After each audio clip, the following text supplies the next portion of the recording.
کوئی منتظر ہے آپ کی زکوٰۃ کا تاکہ وہ افطار کر سکے اپنا سال بھر کا روزہ۔ مستحق افراد تک راشن پہنچانے میں MTJ فاؤنڈیشن کا ساتھ دیں۔ تقسیم رحمت رمضان راشن پروگرام۔ اور پھر ان کے لیے دعا کر رب ارحمہما کما ربیانی صغیر۔ میں اپنے گاؤں میں ڈیرے میں بیٹھا تھا تو ایک شخص میرے پاس آیا اپنے بیٹے کو لے کر، رحم دین اس کا نام تھا، فوت ہو گیا۔ اس کا بیٹا ایک مدرسے سے فارغ ہو کر آیا تھا، مجھ سے کہتا ہے میاں صاحب، ہمیں وہاں میاں صاحب کہتے ہیں، میاں صاحب اے میرا پتر پڑھ جاتا ہے پر کڑیا کوئی نہیں۔ ایک ان پڑھ آدمی کا تجزیہ، اے میرا پتر پڑھ جاتا ہے پر کڑیا کوئی نہیں۔ دودھ جب کاڑا جاتا ہے نا تو وہ ملائی آ جاتی ہے اور وہ ذرا گاڑھا بھی ہو جاتا ہے، مزیدار بھی ہو جاتا ہے۔ تو ہمارے بچپن میں اتنے بڑے بڑے گڑھوں میں سارا دن دودھ کے نیچے اپلے وہ جلتے رہتے تھے اور وہ اتنی بڑی ملائی کی طے اس پہ آتی تھی اور پیلا زرد ہو جاتا تھا، تو وہ بہت پسند کیا جاتا تھا پینے میں بھی، اس کی ملائی کھانے میں۔ تو جو آدمی ایک اچھے کردار والا بن جاتا تھا تو اسے کہتے تھے میاں کڑے ہویا ہے۔ اب سمجھ گئے یہ مثال؟ اے میرا پتر پڑھ جاتا ہے پر کڑیا کوئی نہیں۔ میں کیوں ہے کہ انتا ماں پیو نال گل کرن دا ہی ول نہیں آتا، اسے تو یہ نہیں پتا کہ ماں باپ سے بات کیسے کرنی، اتنی بدتمیزی سے بولتا ہے۔ تو یہ مٹی تے سو پڑھ کے آیا، تو میں تم سے یہ نہیں چاہتا ہوں کہ تم جاؤ تو تمہارے ماں باپ کہیں پڑھ جاتا ہے پتر پر کڑیا کوئی نہیں۔ تم اپنے ماں باپ کے سامنے وخفض، جھک جاؤ، لہما جناح الذل من الرحمہ، محبت سے، جبرن نہیں، محبت سے، اور دل سے یہ دعا کرو رب ارحمہما کما ربیانی صغیر۔ جب سے میرے ماں باپ فوت ہوئے، 88 میں میرے والد فوت ہوئے، میں نے 10 نفل شروع کیے ان کے لیے۔ 2001 میں والدہ فوت ہوئی، اب ان کو بھی 20 سال ہو گئے، 21 سال۔ میں دونوں کے لیے 20 رکعت نفل روزانہ پڑھتا ہوں۔ میں بیمار ہو جاؤں تو الگ بات ہے، سر میں درد ہلکا پھلکا ہو تو میں پڑھتا ہوں، شدید ہو جائے پھر رہ جاتا ہوں۔ تو میں 1000 نفل بھی روزانہ پڑھوں تو میں والدین کا حق ادا نہیں کر سکتا۔ ایک شخص آیا، حضرت عبید اللہ بن عمیر تابعین میں سے ہیں، کہ جی میں نے خراسان سے اپنی ماں کو کندھے پہ بٹھایا اور مکے تک لا کے سارا حج اس کو اپنی کمر پہ بٹھا کے کروایا، میں نے ماں کا حق ادا کر دیا۔ تو انہوں نے کہا ولا طلقۃ واحدہ، ایک طلقہ کا بھی حق ادا نہیں۔ طلقہ کسے کہتے ہیں کہ جب بچہ پیدا ہونے لگتا ہے تو ماں کو دردیں، کوئی لہریں اٹھتی ہیں، وہ ایک لہر آتی ہے، اس کی چیخیں نکال دیتی، پھر وہ لہر تھم جاتی، پھر دوبارہ اٹھتی ہے تو پھر اس کی چیخیں نکلتی ہیں، پھر وہ تھم جاتی۔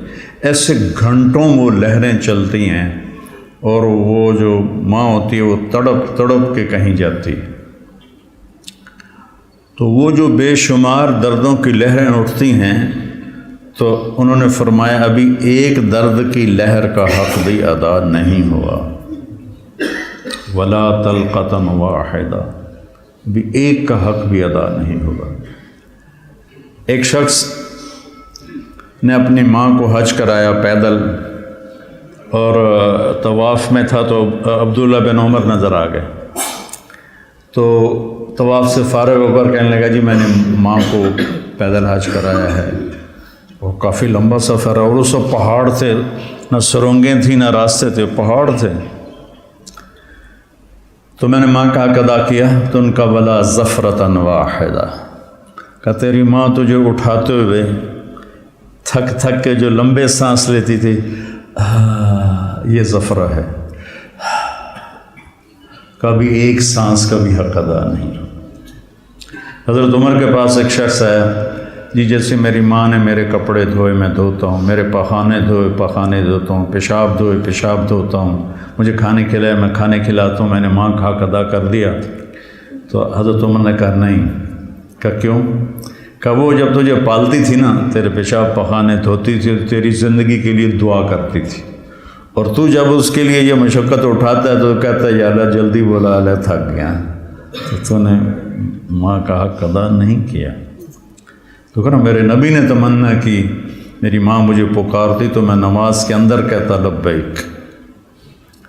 تو بچوں، آپ ابھی بچے آپ کے ماشاءاللہ والدین زندہ ہوں گے انشاءاللہ، اللہ خیر کرے، کسی کا فوت بھی ہو جاتا ہے تو اللہ کی تقدیر ہے۔ تو یہ میرے رب کا ایک اس کو اتنا دہرایا اللہ نے، پورے قرآن میں دہرایا ہے، پورے قرآن میں دہرایا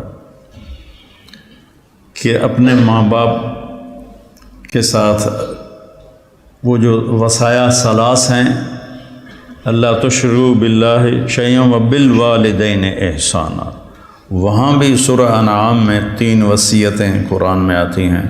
تو پہلا ہے شرک نہ کرو، اور پھر بالوالدین احسان، والدین کے ساتھ احسان کرو۔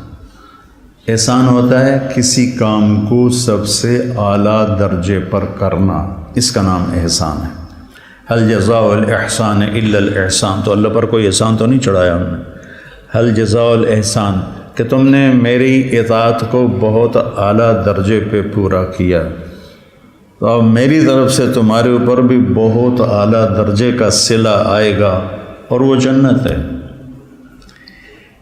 ابن القیم نے روایت نقل کی کہ ایک آدمی ایسے بیٹھا ہوگا تو ایک منظر، صرف ایک منظر کو دیکھنے میں اسے سالہ سال گزر جائیں۔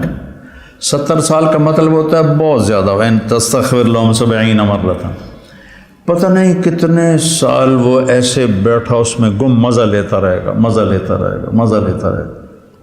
یہ تو تھوڑی دیر کے بعد ہماری طبیعت بھر جاتی ہے، بس یار بس۔ پہلی دفعہ میں گیا کینیڈا تو میں نے خود کہا نیاگرا فال جانا ہے، دنیا کی سب سے بڑی جو آبشار ہے وہ نیاگرا ہے، عجب اللہ کی قدرت ہے، دیکھ کے حیرانی ہوتی۔ تو ہم شوق سے گئے۔ دوسری دفعہ کینیڈا گیا تو میں نے نہیں کہا، مقامی لوگوں نے کہا نیاگرا چلے، میں نے کہا چلو، چلے گئے۔ تیسری دفعہ میں کینیڈا گیا تو انہوں نے کہا جی نیاگرا چلے، میں کہا ویکھ لیا، بس کرو ہن کی ویکھنا، ٹھیک، دل بھر گیا۔ جنت میں ایسا نہیں ہوگا، ہر لمحے سما بدلتا جائے گا، ہر لمحے۔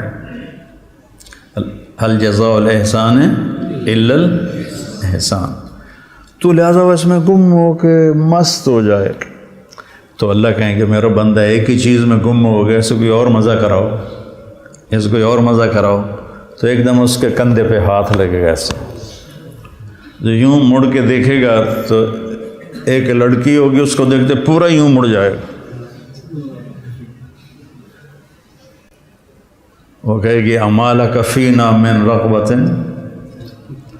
آپ کو ہماری کوئی ضرورت ہے؟ میں قربان جاواں، ضرورت تو بڑی ہے۔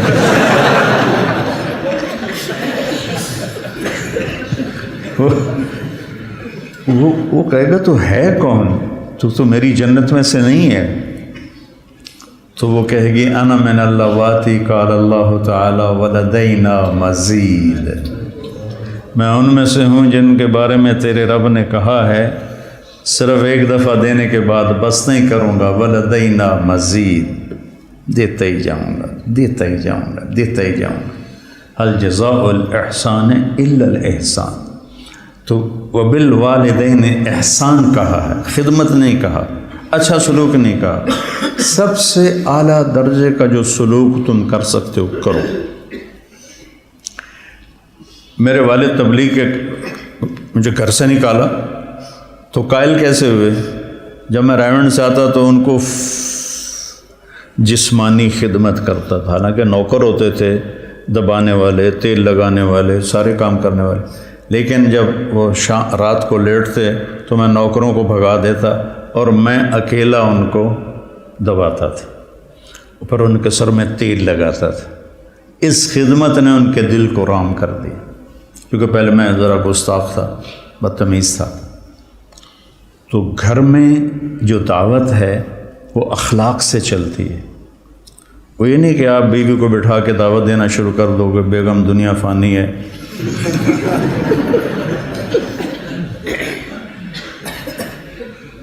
تو گھر میں جو آپ کا سکہ جمے گا جھک جانے سے جمے گا.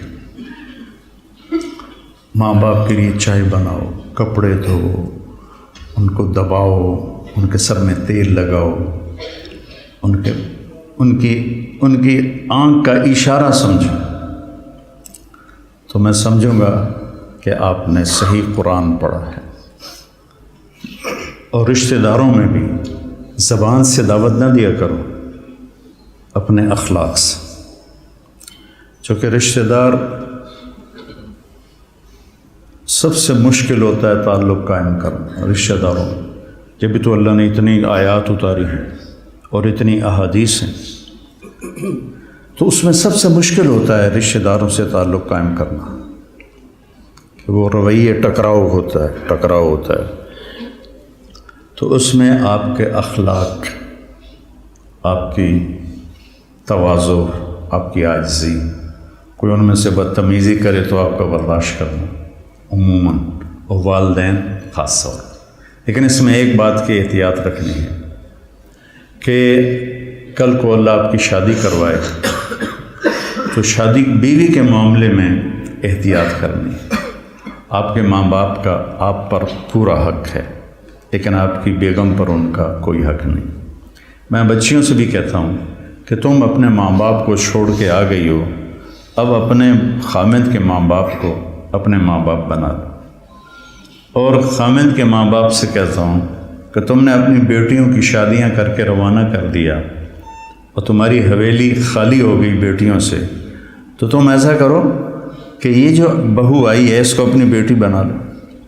جب اس کو بہو کی نظر سے دیکھتی ہو تو پھر تمہارے اندر حسد پیدا ہوتا ہے، غصہ پیدا ہوتا ہے. اسے بیٹی کی نظر سے دیکھو، یہاں تمہاری جگہ، اس بہو کی جگہ تمہاری بیٹی بیٹھی ہوتی تو تمہاری نظروں میں کیا پیار ہوتا. جب بیٹی کو تم نے روانہ کر دیا ہے، اب پیچھے یہ تمہاری بہو آ گئی ہے، تو اس کو وہی نظر دو جو اپنی بیٹی کو دیتی تھی، تو گھروں میں خوشیاں. تو ماں باپ کا تمہاری بیوی پر کوئی حق نہیں ہے. لیکن میں نصیحت کرتا ہوں بچیوں کو کہ خامد کے ماں باپ کو عزت دو، ان کی خوشی سے خدمت کرو. اگرچہ تمہارے ذمے نہیں، لیکن کرنا تمہارے لیے اجر و ثواب کا باعث ہے. اور بچی کے ماں باپ سے کہتا ہوں، دیکھو پوری ہدایہ جیسی کتاب میں بھی ساس کا کوئی حق نہیں لکھا ہو. ساس سسر کا کوئی حق لکھا؟ باب الخواخ ہے کوئی؟ کیوں جی مولوی زبیر صاحب، باب الخواخ کوئی نہیں ہے. خامد اور بیوی کے حقوق، اولاد کے حقوق. تو میری ذمہ اپنی ماں باپ کی خدمت ہے. میری بیوی خوشی سے تیار ہو جائے تو اس کا احسان ہے، اس کی نیکی ہے. زبردستی کر کے میں کروں ورنہ میں تجھے نکال دوں گا تو یہ ظلم ہے. ماں باپ کے کہنے پہ طلاق نہیں دینی. طلاق دے دو، بڑی نافرمان ہے. اپنی بیٹی کے لیے کہتے ہیں وہیں رہو، وس کے رہو ساڑھے کو نام ہی. اور بہو کو کہتے ہیں طلاق دے دو اسے، کسی کی بیٹی ہے. تو اس میں اعتدال کا راستہ اختیار کرنا یہ آپ لوگوں کے ذمے ہے. اور جب بھی بیوی کی تمہیں شکایت سننے کو ملے، پہلے تحقیق کرنا، پھر کوئی بات کرنا. عموماً شکایتیں غلط ہوتی ہیں. ایک ہماری رشتے میں پڑنانی تھی، رشتے میں مجھے ابھی پتہ ہی نہیں کہ وہ میری کیا لگتی تھی. تو وہ آئی میری نانی کے گھر، تو اندر پردے نال اس کی بہو پیچھے آ رہی تھی. میری نانی نے آندی ہے تو میرے کو پوچھنا ہے اے تھوڑا رنگ پیلا کیوں ہو گیا ہے. یہ انہوں سمجھا رہی ہے کہ تو میرے کو پوچھنا تھوڑا رنگ پیلا کیوں ہو گیا. اچھا وہ میری نانی کا ان سے کوئی بانجی بھتیجی کا رشتہ تھا، تو انہوں نے کہا جی ٹھیک ہے جی نانی جی۔ وہ پیچھو بہو آ گئی، سلام دعا کے بعد وہ کہنے لگی خالہ جی تھوڑا رنگ بڑا پھکا پی گیا ہے، ہاں نہ دودھ پلائندی ہے، نہ چاہ پیوائندی ہے، نہ انڈے کھوائندی ہے، نہ روٹی دا پوچھدی ہے، نہ پانی دا پوچھدی ہے۔ اگو وہ بھی تھی یہ کودے نو تو وہ کودے تیرا، سی کا بھائی بگھیرا، یہ کودے نو تو وہ کودے تیرا۔ اگو اس نے بھی لے لیا ہاتھوں ہاتھ، ہر شے کھا جانی ہے تو حالی پہ آنی ہے، میں تین کچھ نہیں پوچھنی ہے۔ تو بیٹا یہ ایک زندگی ہے جو میں کوشش کرتا ہوں کہ آپ وہ زندگی سیکھیں۔ کیف عاملہم بھی اسی لیے نصاب میں داخل کی کہ آپ کو پتہ چلے کہ زندگی گزارنی کیسے۔ اللہ نے شروع سے مجھے ایک بڑی فیملی میں پیدا کیا، بچپن سے نوکروں کی بہتات۔ میری شادی ہوئی، ٹھیک ہے، میری بیوی فیصل آباد، اور اس وقت دیہات کچی سڑکیں 83 میں، بجلی بھی اس وقت کوئی نہیں تھی۔ وہ بیچاری گھبرائی ہوئی، ایک ہماری جانگلی زبان اسے سمجھ میں نہ آئے، وہ یہاں فیصل آباد کی، وہ گھبرائی ہو۔ میں اس کو حوصلہ تسلی کے لیے بڑی ہمت افزائی کرتا، تو پوری ایک کچہری لگی، پھوپھیاں ماسیاں کٹھیاں۔ اچھا، میری ماں کو میرے والد چولہے پہ نہیں بیٹھنے دیتے تھے، زیادہ سے زیادہ یہ تھا کہ وہ جب سالن پک کے آتا تھا تو وہ تقسیم کر دیتی تھی، ورنہ وہ بھی نوکرانی کرتی تھی۔ تو میرے والد یعنی میری ماں کا بڑا احترام کرتے تھے۔ وہ کہتے تھے نوکر کہڑے کس واسطے جے تم ہی چولہے تے جاتے بہ جانا، تم چولہے تے نہیں بہنا۔ تو اب یہ میں اپنی آنکھوں سے دیکھ کے پروان چڑھاؤں۔ 30 برس کی عمر میں میری شادی ہوئی، 30 سال میں نے اپنی ماں کو دیکھا کہ وہ چولہے تے نہیں ہوندی۔ میری ماں کو روٹی بنانی نہیں آتی تھی، کدی شوق نال بنے دی ادھی دے جاندی کیونکہ کبھی بنائی جو نہیں۔ اب مقدمہ ہو رہا ہے، ماں تیری چولہے تے سڑدی پئی ہوندی ہے تے بیوی تیری ٹھک کے منجے تے بیٹھی ہوندی۔ یہ میرے گھر میں ہو رہا ہے۔ ماں تیری چولہے تے سڑدی پئی ہوندی ہے تے بیگم تیری ٹھک تے منجی تے بیٹھی ہوندی ہے۔ میں ہس پیا، میں کہ میری ماں کداں چولہے تے سڑی ہے، میں بھی تھائیں جمیا تھائیں وڈو ہویا، میں دسو تو صحیح میری ماں کداں چولہے تے سڑی ہے۔ یہ ہماری معاشرت ہے۔ تو اس سے آپ لوگوں نے پرہیز کرنا ہے، عدل کرنا ہے۔ الگ رہنے کا انتظام کر سکو اسبابوں تو بہت اچھا ہے، اکٹھے رہنے کا ہے تو پھر بیوی کو پناہ دو، اس کو اپنے ماں باپ کی شدت سے بچاؤ۔ بیوی میں بدتمیزی ہے تو ماں باپ کو بچاؤ۔ بعض لڑکیاں ایسی بدتمیز ہوتی ہیں، ایسی زبان دراز ہوتی ہیں کہ نہ کسی کی عزت کو دیکھتی ہیں، نہ کسی کے مقام کو دیکھتی ہیں، اور بہت ہی لمبی زبان۔ ایک دفعہ ساتھ 2 واقعے میرے ساتھ پیش آئے۔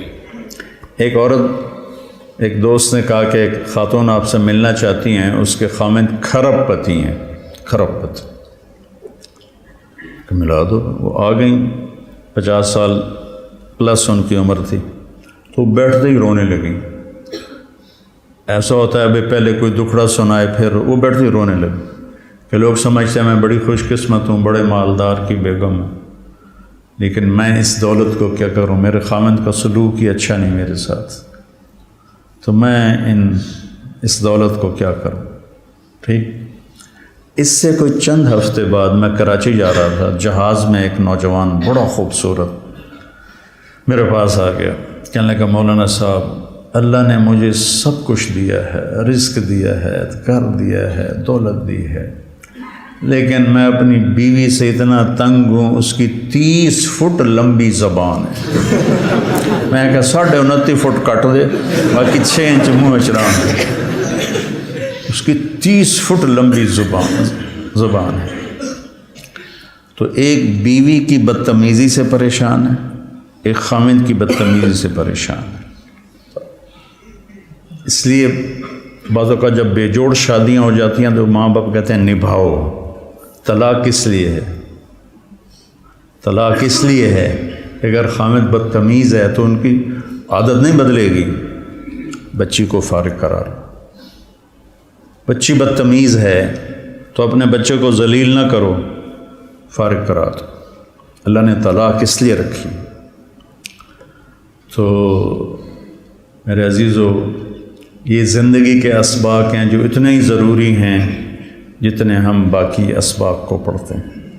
کوئی منتظر ہے آپ کی زکوٰۃ کا تاکہ وہ افطار کر سکے اپنا سال بھر کا روزہ. مستحق افراد تک راشن پہنچانے میں MTJ فاؤنڈیشن کا ساتھ دیں. تقسیم رحمت رمضان راشن پروگرام